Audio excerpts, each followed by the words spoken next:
Ang iyang karakter at nga nato gyud matagabi sa GMA Telebabad rom-com series First Lady. Kauban ta, multi-talented kapuso actor Rocco Nasino. Mayong buntag, Rocco, welcome ulit sa GMA Regional TV Live. Ano bang pinagkakaabalahan mo lately? Hello, GMA Regional. Good morning sa inyong lahat. It's nice to be here back again. At makapagkulitan naman ako sa inyo. Ngayon, hindi na drama ang gagawin ko. Papasok ako at mag-guest ako sa isang rom-com na kinasasabikan ng mga kapuso natin. At finally, nag-air na ang First Lady nung Valentine's Day. At tuwang-tuwa ang mga kapuso natin sa mga napapanood nila. At alam ko, sabik na sila kung anong mabibigay ko bilang Mayor Moises Valentin dito. Kaya abangan ng mga eksena ko. But Ngayon, pinagkakabalahan ko ang, syempre, yung pag-taping, yung pag-prepare lalo sa mga gagawin kong lines. Dahil, sa totoo lang, nahihirapan pa ako mag-transition from drama to medyo light na acting. Bago natin pag-usapan niya, Rocco, kumusta naman kayo with your First Lady na si Melissa at anong secret in maintaining your strong bond sa isa't isa? Well, it's wonderful. Masaya yung estado ko ngayon sa buhay. Of course, maraming challenges. A perfect relationship is not a perfect relationship. Laging may ups and downs yan. So that makes everything exciting. And maganda ay talagang pinapractice namin yung magandang communication palagi. Speaking of First Lady, Rocco, makikita ka namin ulit sa television. Of course, with your new project, First Lady. Maraming fans ang kinilig at excited na makita kayo ulit ni Sanya Lopez. How excited are you na nung nalaman mo, nagbabalik TV ulit kayo? Yeah, ako, proud ako sabihin na ako yung first na ka-love team ni Sanya nung nagsimula siya sa Encantadia. Tumakbo siya ng 1 taon. And dahil nag-work yung love team namin, right after Encantadia, nagkaroon kami ng haplos kung saan kasama din namin si Pancho. So talagang namuo yung friendship namin. Halos 2 taon kami nagtrabaho, tuloy-tuloy. It was something I was very proud of kasi first time nangyari sa akin yung gano'n, yung 2 shows diretso na nangyari. So it was a successful run, and since Encantadia was her first show,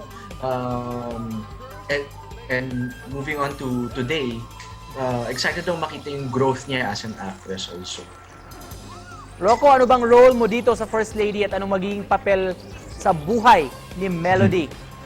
Ang dapat sagot dyan, mayor or mayor? Question mark.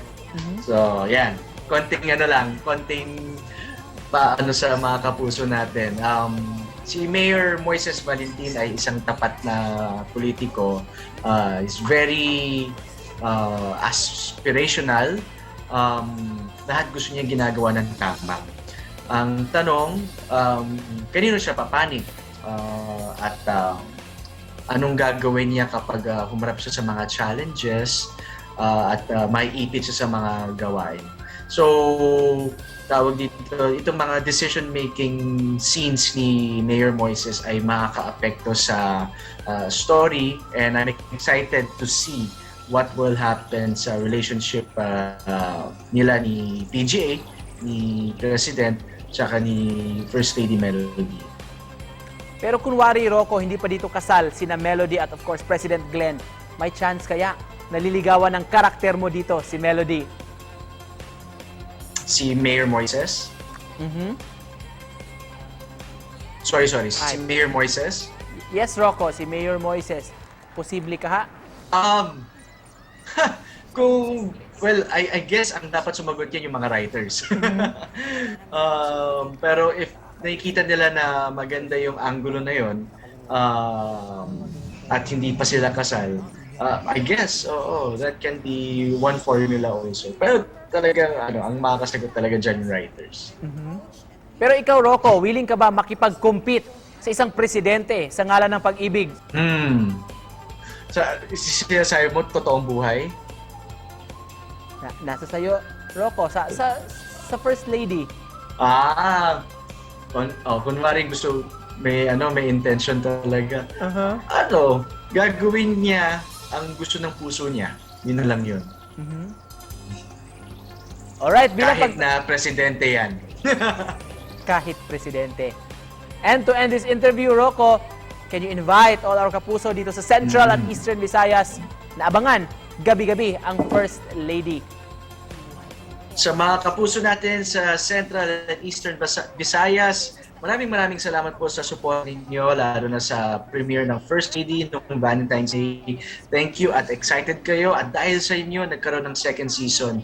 At ito ang First Lady. I'm sure excited na kayo na makita yung mga scenes ko at kung paano ako makaka-apekto sa relationship ni PGA at ni First Lady Melody dito. Abangan nyo rin po kung ano yung mga aral na makukuha ninyo, lalo na malapit na ang upcoming elections natin. Marami kayong makukuha na magagandang aral and to add to your knowledge kung paano bumoto sa elections. Kaya abangan niyo po mga kapuso ang mga magagandang scenes dito sa First Lady.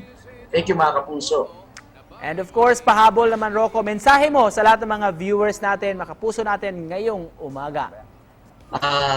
Well, definitely thank you sa mga kapuso natin sa Visayas, sa Cebu, sa Region 6 and 7 and 8. Region 6, 7 and 8. Well, kaya ako nagtatrabaho ngayon at nakapasok sa First Lady dahil sa suporta ninyo, lalo na making my presence known on social media. Thank you sa pagiging excited na makita ulit ako sa television. Laking pasasalamat at sana soon pwede na tayo mag-mall shows at makadalaw kaming cast sa inyong lahat at ma-enjoy ang masasarap ng pagkain at mag-perform sa harap ninyong lahat. Sana mabalik na yon at excited na rin ako. I hope to see all of you mga kapuso soon. Alright, thank you so much, Rocco, for joining us this morning. At tangana mo ang imong Thank you. eksena. Ingat po kayo. Salamat, and, Rocco. See you again.